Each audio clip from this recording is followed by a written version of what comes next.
yes, the cause behind what we're doing is serious, Right. but this is something we having fun with. Right. People forget about it sometimes. Mhm. Yeah. It's true. And I mean, I know a lot of, I mean, the untapped world can be pretty toxic and Yeah. any, Don't even get me started on Untapped. oh, yeah. I mean, so I've talked to so many breweries now that Oh. like, some of them really lean into the bad reviews. Some of them, will lean into too much, I think, when it comes to what people are thinking and rating and all the other stuff. And it's like they've never made beer their entire life. They're just, beer fans that come out and like, oh, I don't like this. And it's like, I give it 2 stars. Yeah. Why didn't you like? What did you like? Like, where's the constructive criticism and all of it? And I Yeah. imagine that there is so much more of that when it comes to like, helping people as well. Because like you said, like the pubs and the breweries have always historically been the gathering point for communities in general. And I still think that they are still the gathering point for communities. Them Yeah. coffee shops, like that's where people come together. Whether you drink or not, it's a whole, that's up to you. Now we're having more options when it comes to like the non-alcoholic stuff is doing fantastic right now. And then, THC seltzers are starting to become more of a big thing if that's what your thing is. And so like there's always going to be something for you at a brewery, whether you drink or not. But it's like you said, it's that glue. It's like that's what brings people together. And that's what like I know down here we had Beto O'Rourke hit so many different breweries on his, political race or whatever he was doing. And so that's a place for people to come together. Now, you talked about your collaborations. How many have y'all done it now? We're gonna release our 27 collaboration tomorrow. That's insane. Congratulations. That is huge. Yeah, it's crazy. It's fucking crazy.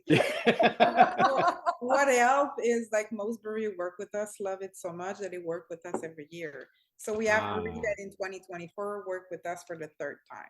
Mhm. That's So we awesome. are pretty like we haven't worked with 26 different brewery, but we have Right. 26 different releases. Now, Rachel, I know you're a Cicerone. Roxy, are you I'm a that way? sommelier and I Okay. also work for a craft beer for a brewery in Montreal. See, so you both obviously know what you're doing. Is there, I mean, this is going to be hard because they're kind of like your babies. I want each of you to answer your top three kind of favorite beers that y'all have made, or whether it be the beers themselves or just, I guess, the experience, really. I know that the beer that was rated the best on Untappd was also my favorite. But ironically, we released a beer almost a year ago in Orlando with Broken String. It was Mm. a pineapple sour. Mm. It was really Ooh. good. I personally really enjoy the beer I brewed with La Brosse, which was a stout in Mhm. 2022. Um, and I know you liked it, and I like it too. The grisette that we did with Oh, Granite that was so good. in June last year. Granite Mayor, Mhm. and we were there actually won our first grant in December 2023. And this beer was so good. She's brewing the same one this year, by the Oh, it way. was so good. So you will be able to try it on tap as well. Oh. But we brew almost every style so far. We had like barley wine, we had IPAs, we had stouts, porter. It says Saison. we had like Mhm. I think the Yeah. only thing we haven't really had is like a regular lager. That's the Um, hardest one to do. and Takes the most time, yeah. And you we had can't hide barley anything in doing it. wine, we had the Scotch ale. So like we touched pretty much every style almost, I want to say. We've touched a lot of styles, yeah, for sure. And when we are working with a brewery, we always try to encourage them to showcase what they want to show off to the world, because Right. when they're working with us, they're getting international exposure in perhaps a way that they wouldn't get normally. And so it's like show off what you want to show off, or do something crazy experimental. Whatever you want to present to the world in a way that you might not have been able to do before, do it. And so we've fortunately had, yeah, beer all over the map. Yeah. Yeah. And we bring more and more exposure to those brewery because we are growing and we're really Right. I'm gonna knock on wood, but we're really popular right now. So And when a brewery work with us, their beer usually get exposure across the entire continent. Um, so it's important that the brewery is proud of what they're putting out as well. As they should. Yeah. I mean, you guys are, like you said, you're helping spotlight other breweries and you're helping build what you guys are doing as well. And it's obviously, it works best for everybody. Yeah, well, we want the relationship to be very reciprocal. And because Roxy and I both work in the industry, it's really important for us to ensure these people that are supporting us that we are going to support them back. So we want them to make money. We want to ensure them that this collaboration is going to give them the exposure that they deserve. Like it's about them helping us as much as we are helping them and vice versa. And that relationship for us is really, really crucial, because sometimes when beers do charity collaborations, they don't make any money or they lose money. And and breweries can't afford to lose money. And we can see it because the brewery that are less reciprocate on, do I say it reciprocal? Yeah, on social media. I know breweries sometimes are not really active on social media, so they won't share or repost, or they will they won't be active with us. Those are the beer that usually raise the less money because of that.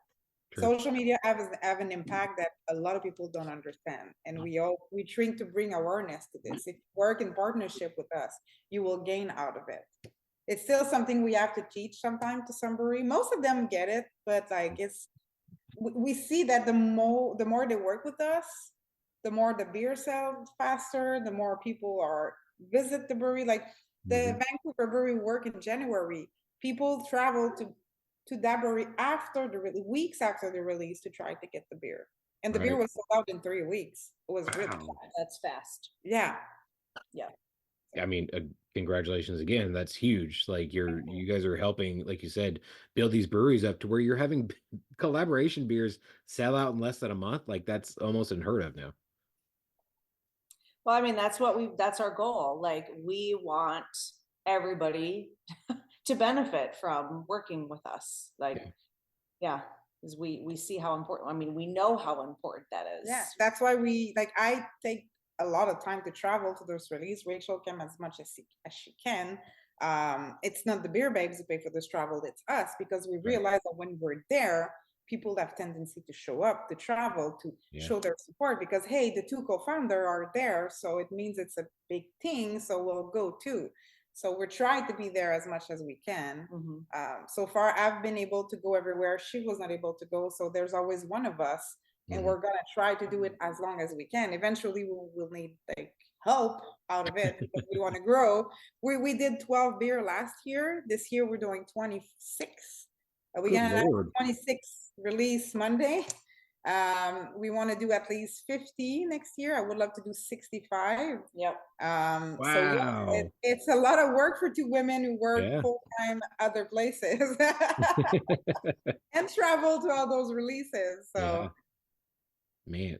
Well, so you had brought up the fact that, I mean, we all kind of know it, that some of these breweries are not the best when it comes to their social media, whether it be just because they don't understand how social media works, or they haven't hired somebody that is on that, not cutting edge, but like that fully understands how the algorithms work, how often you need to post, the fun stuff you do need to post.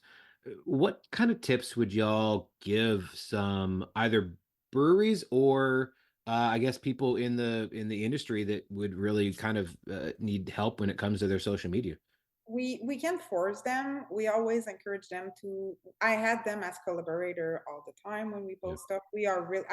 I'm the one behind the social media. She's doing a lot of other things. Roxy's the social media queen. I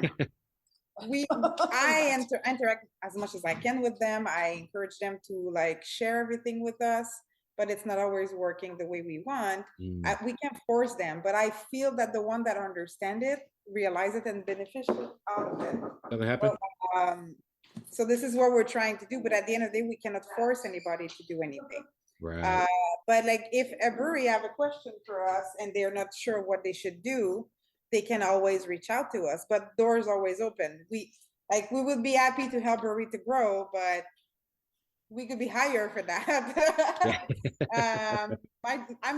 I'm always there if anybody needs help.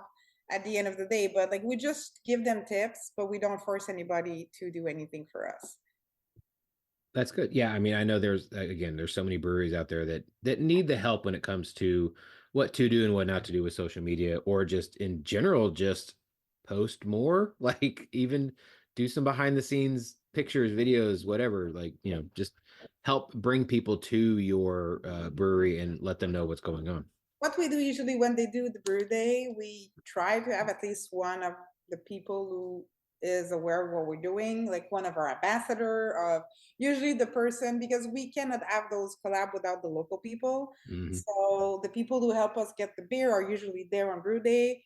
It's a nice opportunity for those people also to find out how to brew beers. So we will usually ask them to take pictures and videos.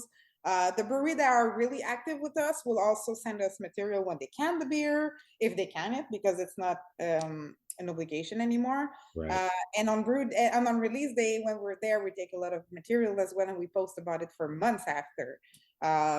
But most of the brewery understand at least the part where we need material. After that, when we do with it, it's not in our control.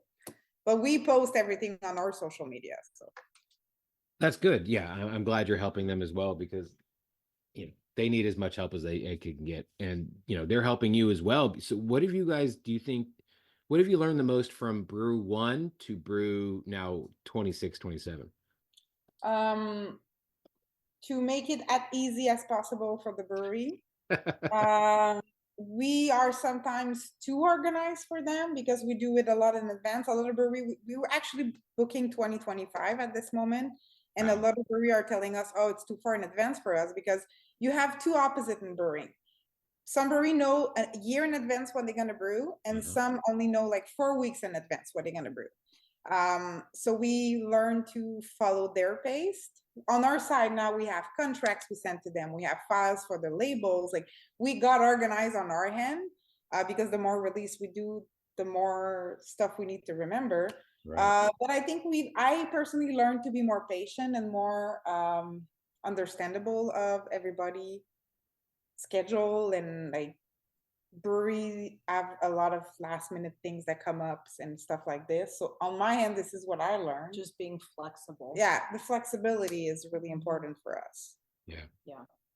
Now, being as you are obviously, an American and Canadian organization, even though it is all North America, there are obviously two different countries, and flying and traveling internationally, and I imagine transporting any liquid when it comes to internationally can be a little bit of an issue.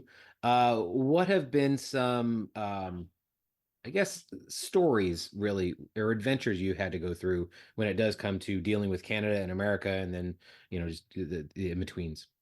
I'm the one who crossing the border. So far, Rachel's coming for the first time in Canada for the Beer Babes next month. Oh, So far, with the laws with Canada, I'm allowed to bring an amount of beer in my checking bags. I okay. never go over it. It's for my personal use, and sometimes like for my sister, my mom, and like some people around me. Yeah. But we didn't have any stories so far Okay. regarding if the girls want to share beers and trades beer and ship beers to other people, it doesn't go through us. Right. So I'm not really aware of it. And it's really important because we don't have a beer permit or anything. So we're not allowed to do any of those things anyway. Yeah. So on our end, we don't ship or transfer any beer. yeah, for us, it's for a personal use more than Right. anything else. So we don't have any weird story about it, to be honest. Yeah, you're not Tagore trying to send stuff over. And I mean, even in the States, working for a brewery, I know that shipping beer, I mean, every state has different liquor laws. And so you literally can't do things like that unless you work with a distributor. And so we don't work with a distributor, obviously. The brewery is in charge of distributing the beer, not us. Right. Sure. Yeah. So if we work with a brewery that has a distribution, layout that crosses state lines or international borders, that's great. But we as a business and as a nonprofit have nothing to do with that sort of stuff. Yeah. Okay. So that is all brewery centric, depending on what their capabilities are. Gotcha. Yeah, I was just trying to with more and more brewery anyway that don't even can the beer anymore. Right. And for us, it's less trouble. It's easier. People have to come to try it. So we're trying to encourage the women and the men in our community